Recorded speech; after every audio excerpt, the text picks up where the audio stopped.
So good afternoon students. आज हम अपने एक टॉपिक को क्लियर करने जा रहे हैं जिसका नाम है माध्य, मध्यिका व बहुलक। तो ये 3 पार्ट्स में वीडियो आएगी, जिसका पहला पार्ट जिसमें हम डिस्कस करेंगे माध्य के बारे में। ठीक है, क्या होता है माध्य। ठीक है, इसे इंग्लिश में मीन बोलते हैं, तो हम इसको मार्क कर देंगे मीन, MEAN। ठीक है, मीन का मतलब है कि हमें वो अंक ज्ञात करना है एक प्रकार से, इससे हम एवरेज बोल सकते हैं। ठीक है, एवरेज को निकालना है तो उसके लिए 3 रूल्स अभी हमारे पास अवेलेबल हैं। एक तो जनरल रूल है जिसमें हम सारी संख्याओं को एक साथ जोड़ देंगे और जितनी संख्या होंगी उससे डिवाइड कर देंगे, जिसे हम अव्यवस्थित क्रम के रूप में समझ सकते हैं कि हमें एक जनरल डेटा कहीं से भी प्राप्त हो गया और हमने उसका सीधे सीधे माध्य निकाल दिया। जैसे कि ये आपके सामने पहला एग्जाम्पलर है जिसमें लिखा है 2 3 4 5 6 7 9।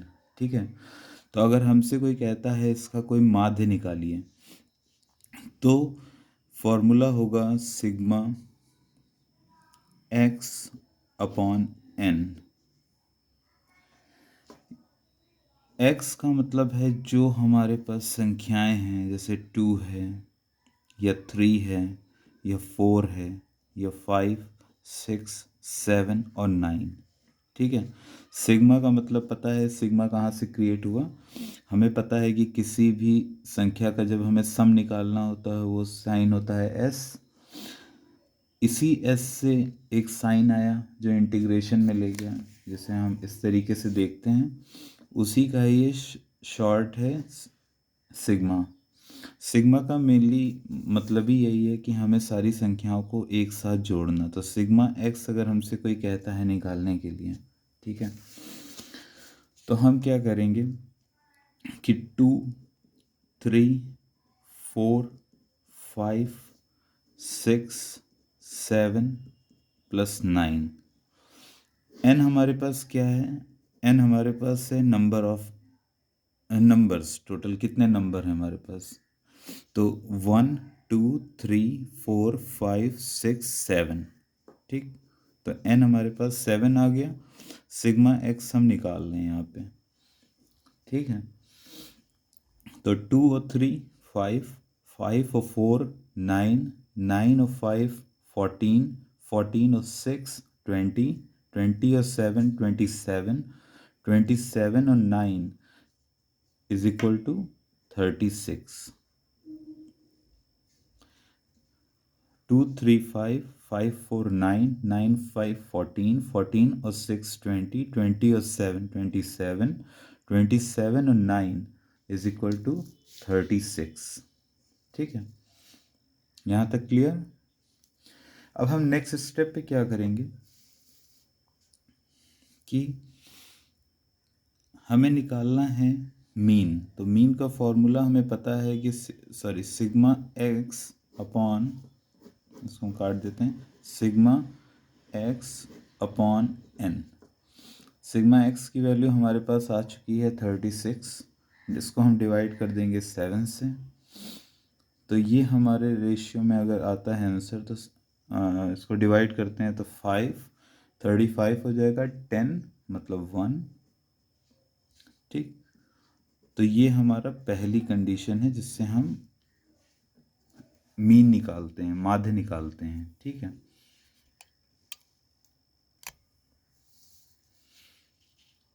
ठीक, तो हमारा क्या प्रोसेस रहा इसको आप समझ लें एक बार फिर से, कि हमने सबसे पहले मीन निकालना था। कुछ संख्याएं हमको अवेलेबल करा दी गई जिसमें 2 3 4 5 6 7 9।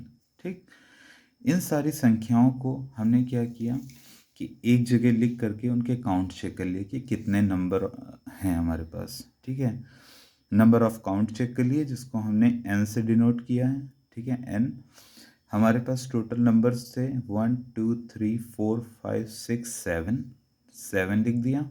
ठीक, सिग्मा एक्स हमको जानना था। सिग्मा एक्स का मतलब ही होता है कि हम किसी भी चीज़ को जोड़ रहे हैं। तो 2 3 4 5, 6, 7 और 9 का हमने कंप्लीट टोटल निकाल लिया। ठीक, ये हमारे पास क्या आया 36। इस 36 को जब हमने डिवाइड किया 7 से तो जो हमारे पास प्राप्त हुआ वो 5.1 समथिंग होगा। तो ये हमारा मीन है।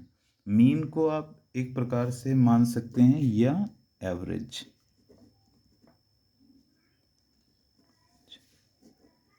या औसत। औसत, ठीक है। ठीक, नेक्स्ट हम नए क्वेश्चन को सॉल्व करेंगे, यहाँ पर होल्ड करेंगे। अब हम अपने नेक्स्ट एग्जाम्पल जिसमें हम देखेंगे कि माध्य को हम किन्हीं दो और मेथडों से हम उनका आंसर निकाल सकते हैं, हम माध्य को ज्ञात कर सकते हैं। तो क्या करेंगे कि ये पहला हमारा दीर्घ विधि से माध्य है। ठीक है, दीर्घ विधि से माध्य की गणना। ठीक है, की गणना हमारे पास एक डेटा अवेलेबल करा दिया जाएगा जिसमें हमारे पास सी आई का मतलब है हमारे पास कि वर्गांतर का आकार। ठीक है, वर्गांतर का आकार आप इस तरीके से समझ सकते हैं कि जैसे किसी एक क्लास में 20 बच्चे हमारे पास अगर हैं, ठीक है, किसी क्लास में अगर हमारे पास 20 बच्चे हैं, उनमें से कुछ बच्चे ऐसे होंगे जिनके एग्ज़ाम में 100 में से 80 नंबर आए होंगे। ठीक, कुछ ऐसे होंगे जिनके 100 में से 60 नंबर आए होंगे, कुछ ऐसे होंगे जो 100 में से 20 नंबर आए होंगे किसी के। तो उसी तरीके से कितने बच्चे उस बीच में हैं, मतलब कि आप यहाँ पर समझेंगे, मैं बताता हूँ एक और बार। जैसे एक क्लास में एक बच्चे हैं, कुछ बच्चे हैं, 80 नंबर प्राप्त करने वाले कुल छात्र हैं, मान लीजिए हमारे पास 4। 73 नंबर प्राप्त करने वाले छात्र हैं हमारे पास 6। 63 नंबर प्राप्त करने वाले जो छात्र हैं वो हमारे पास हैं 10। ठीक है, और 51 नंबर प्राप्त करने वाले छात्र हैं हमारे पास 9। ठीक है, तो हम इसको अगर CI में दिखाना चाहें, इसको वर्गांतर में दिखाना चाहें तो क्या करेंगे? सिंपल, हम इसे 80 to 90 का अगर कन्फिगर बनाएंगे तो हम 4 स्टूडेंट लिख देंगे।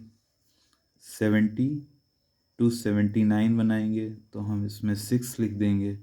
60 to 69 बनाते हैं तो यहाँ पर हमारा 10 हो जाएगा, और 50 to 59 बनाते हैं तो ये हमारे पास 9 हो जाएंगे।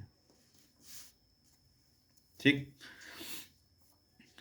तो अब इस गणना को हम किस तरीके से करेंगे? जैसे अगर हमारे पास एक अवेलेबल डेटा दिया गया है जिसमें CI हमारे पास 43 से 45, जिसकी फ्रिक्वेंसी यहाँ पे लिखी है, लेकिन फ्रिक्वेंसी का मतलब वही है कि कितने लोग इस बीच में आते हैं, मतलब 43 से 45 के मध्य कितने लोग हैं। तो 43 से 45 में हमारे पास 4 लोग हैं, 40 से 42 में हमारे पास 2 हैं, 36 से 38 में हमारे पास 1 है, और 30 से 32 में 9 है, 25 से 27 में 3 है, और 20 से 22 में 5 हैं। ठीक है, अब हम क्या करेंगे कि वर्गांतर हमें मिल चुका है, फ्रीक्वेंसी हमारे पास अवेलेबल है, हम CI की हेल्प से, जो CI है, CI की हेल्प से हम x को ज्ञात करेंगे। x को ज्ञात करेंगे,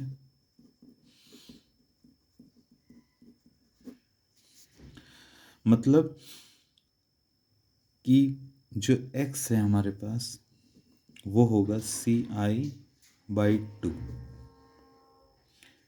ठीक, तो इस CI/2 की गणना हमें करनी है। तो सबसे पहले हम जानते हैं कि जब हमें डेटा इस फॉर्म में मिलेगा, CI और F की फॉर्म में मिलेगा, तो हमारे पास मीन निकालने के लिए फॉर्मूला है sigma f x upon N.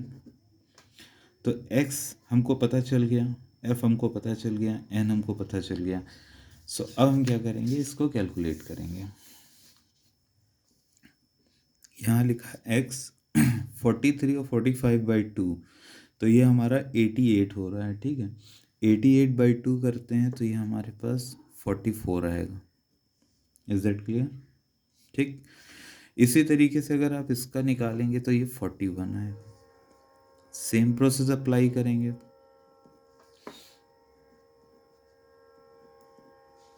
ठीक, अब हम इसमें एक लाइन खींच ले रहे हैं क्योंकि हमें चाहिए सिग्मा एफ एक्स। तो पहले हमें चाहिए एफ एक्स। हमें फॉर्मूले में बताया गया है कि हमें मीडियन निकालना होगा, तो सबसे पहले हमें एफ एक्स चाहिए होगा, जिसका सिग्मा एफ एक्स चाहिए। तो एफ एक्स निकालने के लिए क्या करेंगे कि सबसे पहले हम एफ और एक्स की गुणा करेंगे। 4 × 44। अब हमें सबसे पहले इनको कैलकुलेशन इनका निकालना है। ठीक है, कि किस तरीके से ये कैलकुलेट होंगे। तो हम इसकी मान को डायरेक्ट फिल करते हैं। तो 4 × 44 ये हमारे पास आ जाएगा। ये मैंने कैलकुलेट करके रखा हुआ है, आप करेंगे इस चीज़ को। ठीक है, 4 × 44 बराबर 176। नेक्स्ट हमारे पास है 2 × 41, ये हमारा हो जाएगा 82। 1 और 37 हो जाएगा 37। 9 से इसकी गुणा करेंगे तो ये हमारा हो जाएगा 279। और 26 का 3 से कैलकुलेशन करेंगे तो ये हमारा हो जाएगा 78। 5 से 21 का करेंगे, ये हमारा हो जाएगा 105। ठीक है, इन सब को हम जब एक साथ जोड़ के रख लेते हैं, जोड़ देते हैं। ठीक है, तो ये आपको करना है, जोड़ना आपको पता है आपको कैसे जोड़ना होगा। ठीक है, तो हम क्या करेंगे, यहाँ पे सिग्मा एफ लिख देंगे। सिग्मा एफ का मतलब आपको पता है कि जो भी हमारी फ्रिक्वेंसीज हैं उनका योग हमें लिखना है। ठीक है, सिग्मा एफ एक्स हमें लिखना है क्योंकि हमको इन सबका योग चाहिए। तो सिग्मा एफ हमको पता है कि अगर हम इनको जोड़ रहे हैं, ठीक है, तो ये हमारे पास क्या आएगा, 4 और 2 6, 6 1 7, 7 और 9 16, 16 और 3 19 और 5 24। ठीक है, और सिग्मा एफ एक्स को हम वाई कैलकुलेटर जोड़ सकते हैं कि जो भी मान आएगा वही मान सबका रहेगा। ठीक है, 757। ठीक है, ये मैंने कैलकुलेटर से जोड़ के रखा हुआ है। ठीक, आपको भी उसी तरीके से जोड़ना होगा। अब जो वैल्यू आई तो हमने उसको पुट कर दिया, 757 और 24। इस 757 से 24 को जब हम डिवाइड करते हैं तो हमारे पास ऑन एन एवरेज प्राप्त होता है 31.54। तो सिंपल इस चीज़ को आप एक बार फिर से समझें कि हमें एक वर्गांतर दिया हुआ है। वर्गांतर 43 to 45, 40 to 42, इसकी फ्रिक्वेंसीज दे रखी थी। हमने क्या किया कि x बराबर CI/2 निकाल लिया। ये हमारा वैल्यू कैलकुलेट करने में हेल्प करेगा fx की। ठीक, तो 176, 82, 37, 279, 78, 105 ये अब हमें प्राप्त हो गया। ठीक, अब हमने इसको सीधे सीधे जोड़ा। इसको जोड़ने के तुरंत बाद हमने इसको डिवाइड कर दिया। ठीक, ये हमारा फाइनल आंसर हो गया। आप चाहो तो इसको स्क्रीनशॉट करना चाहो तो कर सकते हैं। ठीक है, 1 टाइम।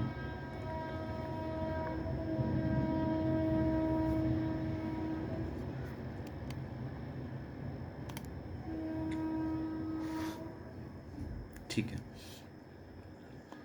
अब हम क्या करेंगे कि इसी गणना को, इसी सेम नंबर्स को हम कैलकुलेट करना चाहते हैं संक्षिप्त विधि से। ठीक है, संक्षिप्त विधि से जब हम कैलकुलेट करते हैं तो उसके लिए थोड़ा सा होल्ड करें। तो संक्षिप्त विधि से जब हम माध्य की गणना करने जाते हैं, ठीक है, तो इसमें एक फॉर्मूला है। इस फॉर्मूले को आपको याद रखना है, लेकिन अब याद रखेंगे तो हमें पता है कि आप भूल जाएंगे, क्योंकि कोई भी फॉर्मूला लंबे समय तक लर्न नहीं हो सकता अगर उसका यूज़ ना किया जाए। ठीक है, तो सबसे पहले हमें ये समझना है कि संक्षिप्त विधि से मान निकालना ही क्यों है, जबकि संक्षिप्त विधि एक प्रकार से दीर्घ विधि से भी बड़ी है, लेकिन इसका नाम चूंकि स्टैटिकल से आया है, ठीक है, कि हम इसको शॉर्ट मेथड से कैसे सॉल्व कर सकते हैं, तो इसमें फास्ट कैलकुलेशन कर सकते हैं हम। किस तरीके से कर सकते हैं कि हमें निकालना था मध्यमान। ठीक, मध्यमान निकालने के लिए हमें सबसे पहले चाहिए होगा एम। एम का मतलब है कल्पित मध्यमान। अगर हमें कोई डेटा अवेलेबल करा दिया जाए तो हम क्या उससे कल्पित मध्यमान को शीघ्रता से निकाल सकते हैं? बिल्कुल निकाल सकते हैं। इसके बाद हमें एक फ्रीक्वेंसी दी गई होगी क्वेश्चन में। डी जो है हमारे कल्पित मध्यमान से विचलन है, मतलब जो भी हम कल्पित मध्यमान सेलेक्ट करेंगे उसी के विचलन को हम शून्य कर दें, और ऊपर हम जाते हैं तो उसे प्लस में ले लें कोऑर्डिनेट मेथड से, और नीचे आते हैं तो उससे माइनस में ले लें। अब हम उसकी फ्रीक्वेंसी और जो विचलन होगा उसका गुणनखंड कर दें, और एन आपको पता है कि सिग्मा एफ होता है, मतलब आवृत्तियों का योग होता है। ठीक है, और सी आई हमारा वर्गांतर का आकार है। ठीक है, अब हम आ जाते हैं अपने प्रश्न पे, जो हमने प्रश्न आज के लिए सेलेक्ट किया है। चूँकि क्वेश्चन हमने सिमिलर ही लिया है, सिमिलर लेने का रीज़न ये है कि आपके पास अन्य उदाहरण मिलेंगे और आप उसको देखेंगे तो आपको लगेगा कि ये हम कैसे सॉल्व करें। तो आप अगर सेम क्वेश्चन जो अभी आपने दीर्घ विधि से सॉल्व किया था, अगर इसी सेम क्वेश्चन पे ही वो रूल अप्लाई कर दें तो शायद समझने में आसान होगा, ऐसा मुझे लगता है। ऐसा ही अगर आपको समझ में आएगा तो वीडियो को लाइक कीजिएगा। ठीक है, अब हम आते हैं नेक्स्ट स्टेप पे। हमको सी आई पता है, दी हुई है क्वेश्चन में, एफ हमको दिया हुआ है। ठीक है, अब हम क्या करेंगे नेक्स्ट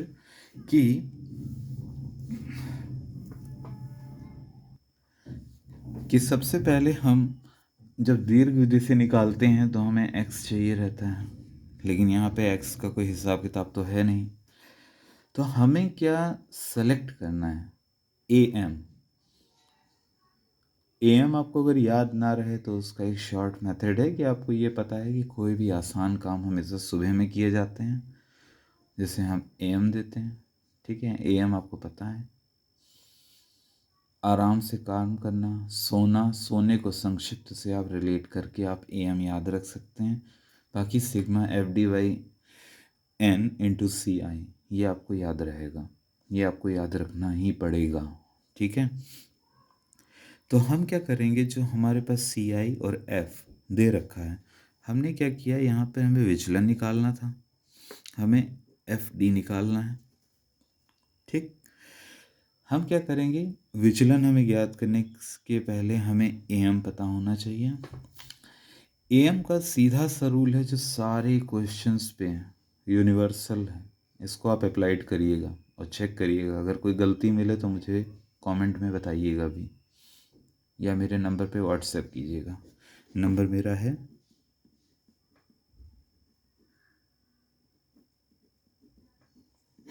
ठीक, कि जो हमारा मैक्सिमम जो आवृत्ति हमें दे रखी है, जो उसमें सबसे हाईएस्ट हो, आप उसको ज़ीरो रिलेट कर दीजिए।